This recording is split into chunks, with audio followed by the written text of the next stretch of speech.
Hello student, मैं आपका TQ sir और आप देख रहे हैं अपना चैनल केएस स्टडी टाइम। इस चैनल पे आप सभी का स्वागत है।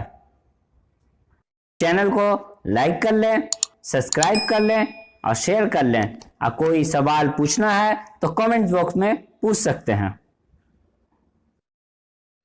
आप सभी को बहुत ही सरल भाषा में पढ़ाया जाएगा और एक एक पॉइंट को ध्यान में रखकर उसको बताया जाएगा। पढ़ने से पहले हम समझ लें कि हमको इंडियन पॉलिटी में पढ़ना क्या क्या है। इसमें जो पढ़ना है, पहला जो है कि making of the constitution, composition of constitution assembly, schedule in constitution, part of the constitution, broad future of constitution, the union and its territory, preamble to the constitution, citizenship, fundamental right, form of rights, president, vice president, fundamental duties, prime minister,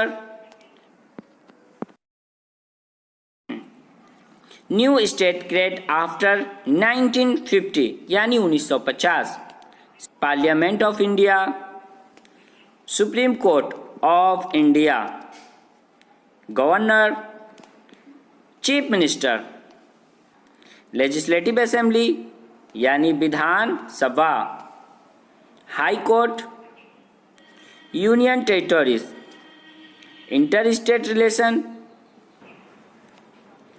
emergency provision, union public service commission यानी UPSC, legislative council यानी Vidhan Parishad, attorney general of India, election commission, political parties, election, finance commission, delimitation commission, panchayati raj, importance constitutional amendment.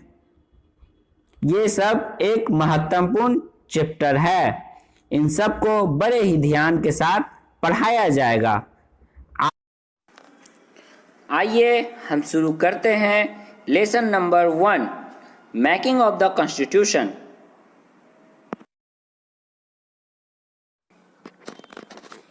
M.N. Roy ये एक बहुत ही महान व्यक्ति का नाम है। इनका पूरा नाम नरेंद्र नाथ भट्टाचार्य जी हैं। ये कार्ल मार्क्स से बहुत प्रेरित थे। M.N. रॉय जी ने पहली बार आइडिया ऑफ कॉन्स्टिट्यूशन की उल्लेखना की थी और वही फाउंडर थे कम्युनिस्ट मूवमेंट ऑफ इंडिया के, क्योंकि यह पॉलिटिकल कल्चर को विकसित करना चाहते थे।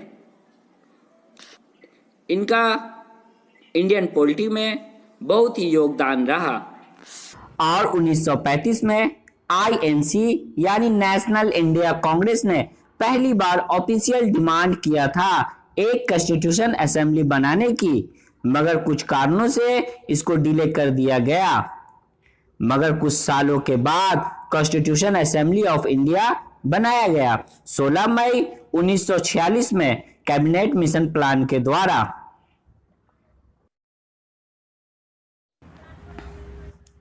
और अंत में कॉन्स्टिट्यूशन असेंबली को 389 मेंबर के द्वारा बना लिया गया, जिसमें से 292 मेंबर प्रोविजनल लेजिस्लेटिव असेंबली से चुने गए थे और 93 मेंबर को प्रिंसली स्टेट से चुना गया था, यानी नॉमिनेटेड 29 स्टेट जो किंगडम ऑफ ब्रिटिश इंडिया कहलाते थे। और 4 मेंबर को कुछ गुणों के कारण दिल्ली, अजमेर, मारवाड़, कोल और ब्रिटिश बलूचिस्तान से चुने गए थे और इसका रेशियो 1:1 मिलियन निकाला गया था। और सीट को 3 मुख्य कमेटीज में बांटा गया, जैसे कि मुस्लिम, सिख जो अधिकतर पंजाब में थे, और जनरल दूसरे कमेटी जो थे उनमें बांटा गया। अब कार्य सिंगल ट्रांसफरेबल वोट के द्वारा किया गया और इस कारणों के कारण कॉन्स्टिट्यूशन असेंबली को पार्टी बॉडी भी कहते हैं। और अंत में इसका फर्स्ट मीटिंग 9 दिसंबर 1946 में कराया गया और डॉक्टर सच्चिदानंद सिन्हा को इंटरियम प्रेसिडेंट बनाया गया।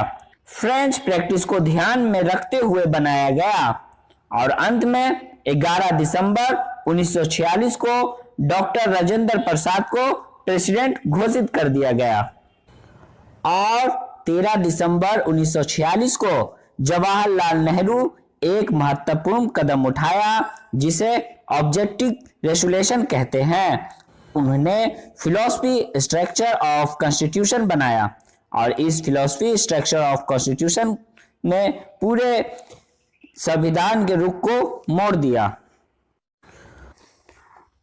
और इस फिलॉसफी स्ट्रक्चर को 22 जनवरी 1947 को असेंबली से जोड़ दिया गया जिसे हम प्रेम्बल कहते हैं।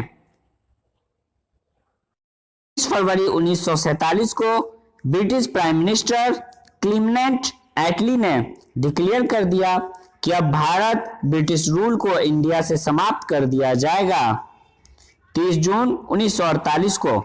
इस बात को सुनकर मुस्लिम लीग ने पार्टीशन ऑफ कंट्री का डिमांड करने लगा और पाकिस्तान की मांग करने लगा और अंत में 3 जून 1947 में लॉर्ड माउंटबेटन ने जो इंडिया के वायसराय भी थे एक पार्टीशन प्लान लाए जिसका नाम उनके नाम पर था।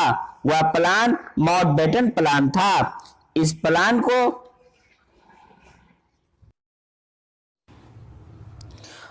प्लान को मुस्लिम लीग और कांग्रेस के द्वारा स्वीकार कर लिया जाता है। कांग्रेस के पास कोई ऑप्शन नहीं रहता है स्वीकार करने के अलावा।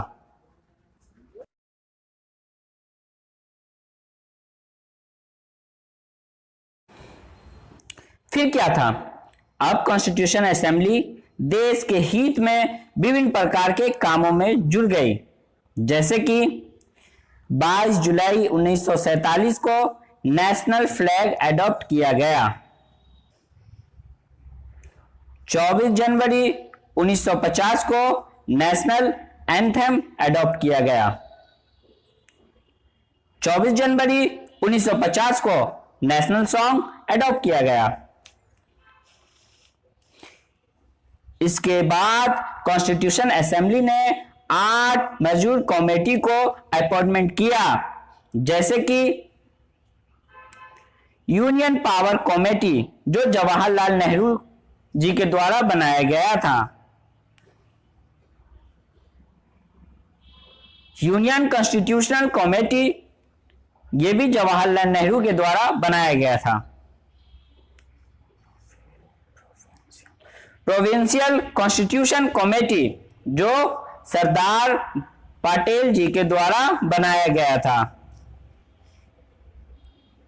Drafting committee doctor Bhimrao Ambedkar drafting committee doctor Bhimrao Ambedkar के द्वारा बनाया गया था। Advisor committee on fundamental right and minority Sardar Vallabh Bhai Patel जी के द्वारा बनाया गया था, मगर इसको 2 सब कमेटी में बांट दिया गया। Fundamental right sub committee JP Kripalani के द्वारा और minorities sub committee HC Mukherjee के द्वारा बनाया गया था।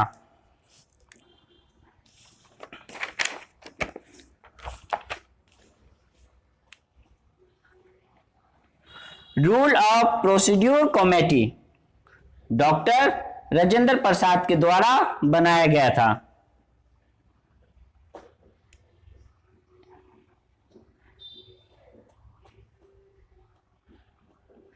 स्टेट कमेटी या जवाहरलाल नेहरू के द्वारा बनाया गया था। स्टीयरिंग कमेटी जो डॉक्टर राजेंद्र प्रसाद के द्वारा बनाया गया था। इसके अलावा कुछ और मिनर कमेटीज भी बनाए गए। On the function of the constitution assembly G B. मवांकन के द्वारा बनाया गया था। Order of business committee doctor K M. Munshi के द्वारा बनाया गया था। House committee B. Pattabhi Sitaramayya के द्वारा बनाया गया था। Ad hoc committee on the national flag doctor Rajendra Prasad ji के द्वारा बनाया गया था। Finance and staff committee doctor Rajendra Prasad के द्वारा बनाया गया था। Hindi translation committee, Urdu translation committee, press gallery committee, committee to examination of the effect of Indian independence act 1947, commission on linguistic provisionals, expert committee on the financial provision, ad hoc committee on the Supreme Court S Varadachariar द्वारा बनाया गया था।